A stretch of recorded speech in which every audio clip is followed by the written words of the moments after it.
What's up guys, my name is Josh and let's talk about the Modhouse Argons. And as big and crazy as those looked, they sound just as big and just as crazy. So what are Argons and how do you get them? Basically you have to buy stock T50s, or now you can get the Duconi Blues. Links to both of those are down below, as well as Modhouse's website. And then you send these headphones to a very nice gentleman named Ryan, and you kind of select the paths. Do you want a carrying case? Do you want an extra cable? Stuff like that.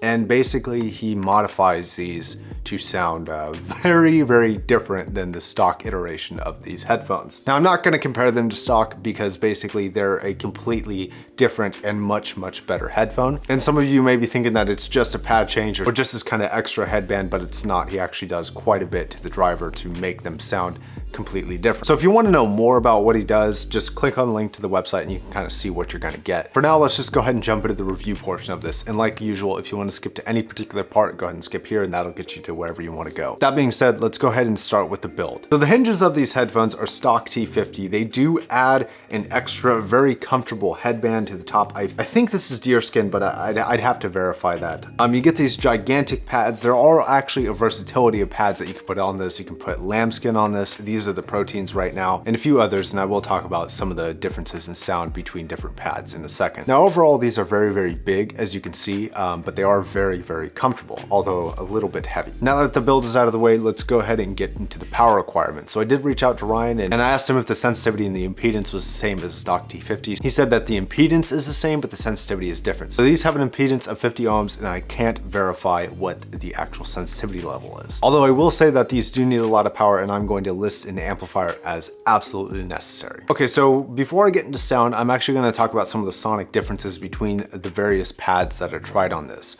I tried protein pads, I tried lambskin pads, and I tried Argon perforated pads. Now my favorite were the proteins, and some of the results that I was getting from the lambskin was that there was this weird veil over the sound, and it wasn't like a loss in clarity. It was kind of like the bass note was kind of bleeding into the rest of the ranges. But the weird thing was, and it kind of had this very unique ability to have the mid-range and the highs peek through that veil, and like just as clear and concise as ever. And that veil didn't seem to hinder anything, but it was always there. It was kind of like looking up at like a night sky and having like the stars come through. An overlay of black, but then you had these like bright spots coming through, and that's kind of what the sound sounded like. If that makes any sense at all, hopefully I'm not crazy. Now with the proteins, basically just cleaned up all that veil for me, while still giving me a great and deep representation of bass, very good mids and very good highs, but it lacked that feeling of like the highs having to break through something. Now the Icons had better top end and less soundstage. They had a better center image and they felt a little bit more neutral,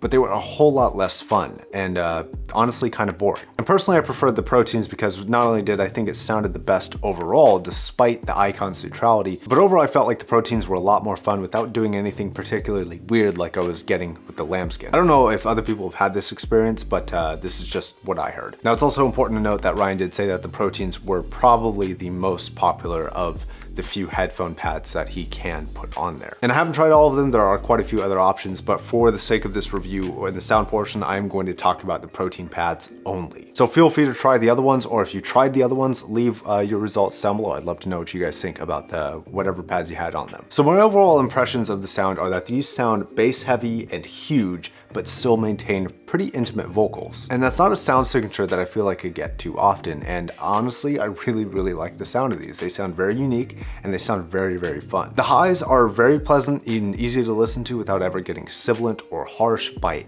any standards. I went through all of the frequencies that I can hear, and nothing really stood out as being particularly too much or too bright or anything. Although I will say, compared to the mids and the bass, they do feel slightly recessed, but they still have good detail. And like I said, they never get bright, and I'd rather have something that was a little bit recessed in the highs than a little bit too bright in the highs. That's just my personal opinion though. Now mid-range, this has great and solid mid-range performance. I was really, really impressed, especially after I put on the protein pads. They had great vocal texture, great depth, and although the vocals are intimate, they're not like super close. Like you're not gonna get HC 600 levels of intimate on the vocals, but compared to the rest of the soundstage, they're pretty intimate, they're pretty close, and they sound pretty good. Now the bass has exceptional quantity. I would say that the M1060s and the EL8 beat it out in terms of quality, but the Argons definitely take it for quantity. So if you really like bass, this is gonna be a great headphone for you. And the M1060 and the EL8, although they have great detail with the bass, and on their own they have good impact, they do not compare to the impact of the bass on the Argons. So imaging and Soundstage, and this is a weird one.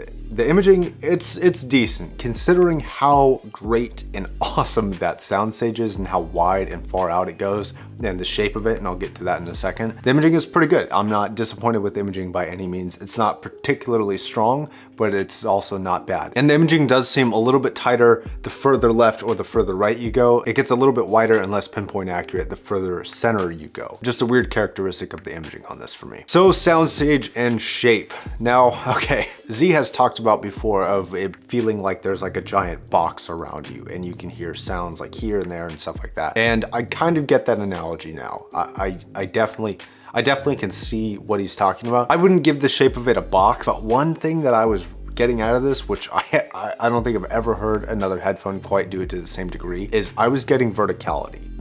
I don't know how.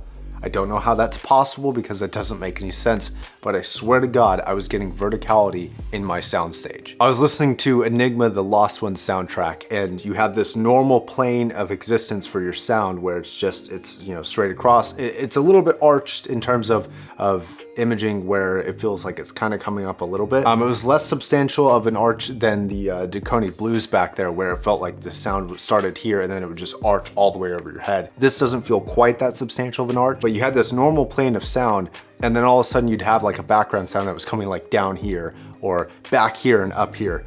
It was so strange and I can't explain it. I don't know how you create that in a headphone, but these were able to do it. I have no idea why. Now on top of that, regarding actual separation is among the best I've ever heard for bringing the vocalist forward and putting the instruments in the background. And it had good forward representation, so not only does the Soundstage sounds like it's coming very wide, but it does have a good front feeling to it where you feel like sometimes instruments and bands can be in front of you, but it also heavily depends on the recording and the quality of the acoustics within that room. There's a whole bunch of factors that play into it, but in my testing, it was something that I noticed and something that I thought I should share. So regarding Soundstage and imaging, can you use these for gaming?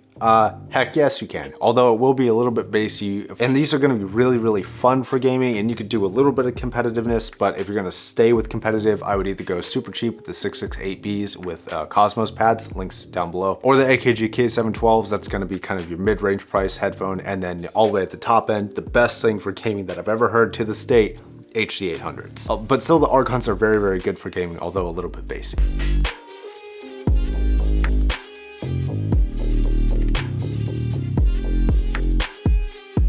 So overall, the conclusion of this is very simple, very, very simple. Exceptional bass, exceptional Soundstage, and very, very, very fun.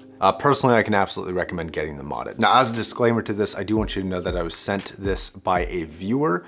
I'm not being influenced, asked, or paid to say anything good or bad about this headphone by anybody. All opinions in this video are my own. If you would like to send me anything, there's an email link down below. Please use that for sending me things only, business purposes. Leave the questions in the comment section down below. All right, guys, if you're not already subscribed, hit that button. It helps me out. Check the links out down below if you want to check anything out that I talked about, and I'll catch you guys in the next video.